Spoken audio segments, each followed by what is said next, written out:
Hello, my YouTube friends. I know it's been a while. It's been a while since I've done a video, but things have been busy since NaNoWriMo with the holidays, and I just lost track of time. But I'm back. I'm very excited to be in 2019 and starting the year off with so many amazing ideas and collaborations coming for you guys. So stay tuned. I'm not making any promises because you guys know that I kind of fly by the seat of my pants when it comes to these videos. But yeah, I would love to get a post up a week. I would love that because I love this YouTube community, but I can't promise anything because life happens. Okay, today I thought would be the perfect day to share with you guys and kind of review 2018 when it comes to my planner and journals, because I know that last year, I believe I posted, did I just do one flip? I think I posted one flip of a journal and I didn't do the others. So what I decided to do was to wait and have them all together and just kind of do a quick little show and tell with you. But I want to start with the Passion Planner. This is the first year that I decided to choose one planner and one journaling style. Not style, because my style kind of stays the same, but one type of journal to carry me through the entire year. And I committed that to myself, and that was the best thing I could have ever done, because I am the type of person who usually jumps from planner to planner because I see something sparkly and shiny and my attention, darts off that direction. Same with journals. I love journals, all the journals. But this year I stuck with composition notebooks and the Passion Planner, and it worked out amazingly. So I thought this would be a great time to do my 1 year in the Passion Planner review, flip, whatever you want to call it. I loved this thing, let me tell you. A couple weeks, maybe, I had that same feeling of, oh, I'm not sure this is working. I think I'm going to move to something different. But I stuck with it, and as it started to fill up, I became obsessed. And now I did the last 2 weeks of the planner.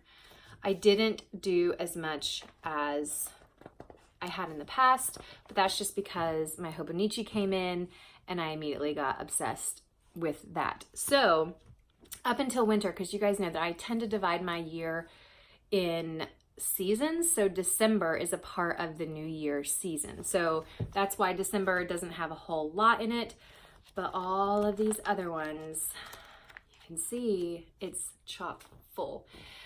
In some of my previous reviews, I mentioned the binding kind of starting to fall apart and how I wasn't sure that it was going to last with all of the things that I put in it, because as you guys know, any cards I get, there's postcards from Germany. I mean, I fill this thing with all kinds of memorabilia. Postcards, cigar wrappers that my husband had that didn't smell too horrible. Little love notes and stickers. I fill it with all kinds of things. Here's, what is this? A journal that I purchased, more stickers. I fill it. I got a Christmas card from our car dealership that works on my car occasionally. I mean, more notes that people have sent. So as you can see, here's a post that I loved. So it is full, okay? And this is 12 months in, and the binding did great. The reason I did not stick with Passion Planner, there's two reasons. The first reason is I like to explore other things. So I wanted to try out something new. I wanted to move on and commit to something else and see if I would fall in love with that as much as I've fallen in love with these two systems. It was hard to make that decision. especially leaving the composition notebooks, because I have completely fallen in love with composition notebooks. So, so that's number one, that I just wanted to play and see what I would think of another planner. Number two is they don't make this size anymore. Passion Planner, please, please, please bring this size back. I loved that it was large. I loved that it was large enough for me to write all the things in it. I didn't have to use a separate daily section. Everything fit, like all the extra little space.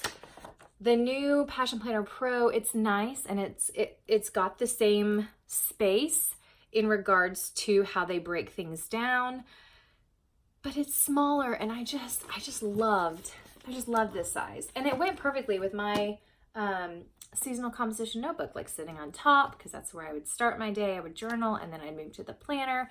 So Passion Planner, please bring it back. Bring back the larger size, please. Okay. Moving on to what you guys have all been waiting for and asking for, and it is my 2018 journals. Here they are, all together in their beautiful, thick and chunky selves. This Traveler's Notebook cover I unboxed. I will try to find the link and post the link down below. The company, I do not remember their name because they have switched their name, but I love it. It holds all of these memories, and it patinaed very well. I got the natural, and then I ended up anointing it with oil and giving it a suntan, and it was just wonderful. I love it.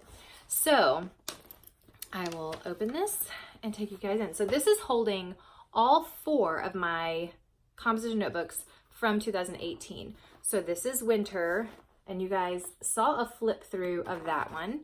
And then the butterfly for spring. Look how thick they get. And these are all, yes, they're all decomposition notebooks. This one, let me take it out of here.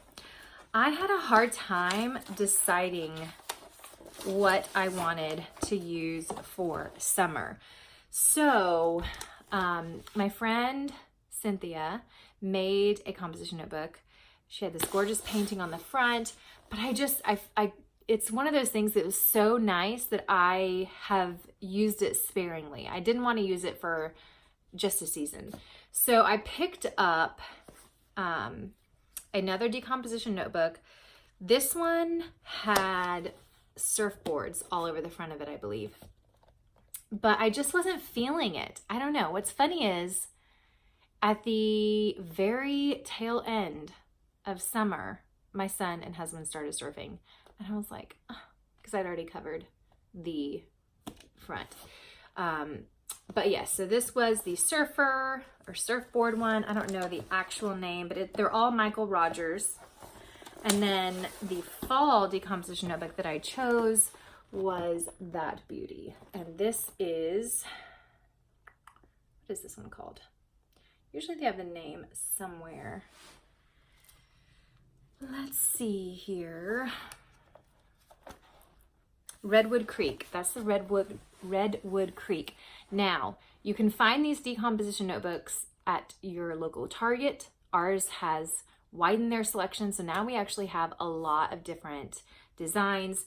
Barnes & Noble's also carries them with an even larger selection. So if you're interested in decomposition notebooks, highly recommend them. One thing you need to know is the paper is different than a regular composition notebook because it is recycled material, and they do not hold fountain pens very well. If you're going to use a fountain pen, I recommend doing collage on the back or rotating a fountain pen. Let's see, let me show you. And this one, let me take this one out because it's just easier to hold up one. Where are you?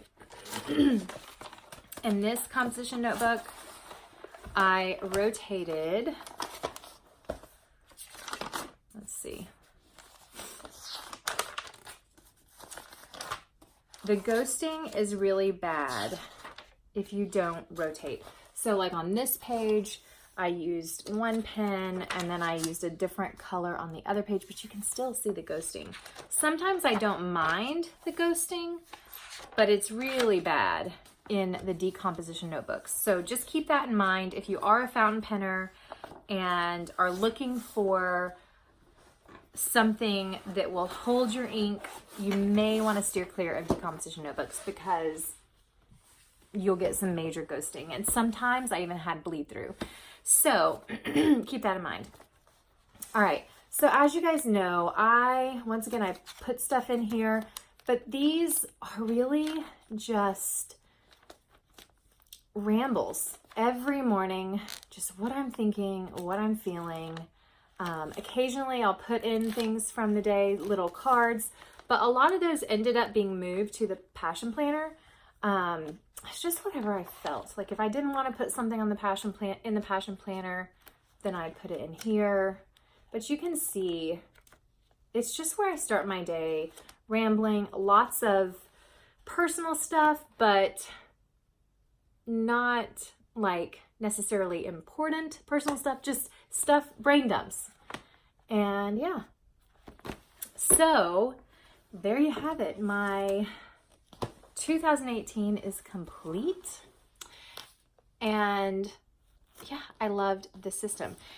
I did do a video sharing my 2019 journal and planner plans.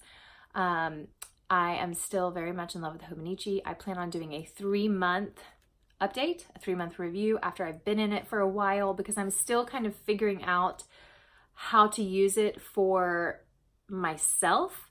Because I'm using it a little bit different than a lot of other people that I've seen here on YouTube.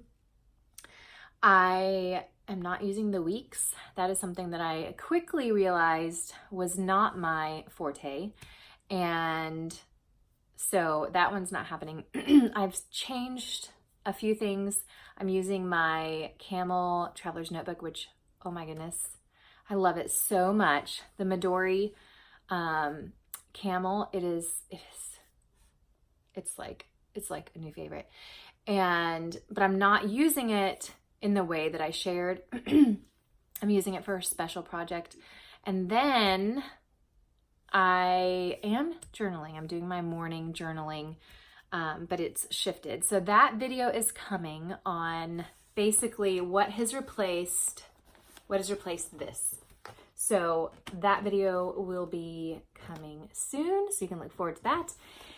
And yeah, share with me what journals you've chosen to use for 2019. I would love to hear. I'm always looking for new suggestions, and I'll try not to get distracted and run off and purchase them. But yeah, the journaling was the hardest one to figure out this year because I just loved the composition, size and style, and I'm still kind of back and forth on my journaling. So I would love any tips you have on your favorite journals and how you're journaling in 2019. All right, until next time.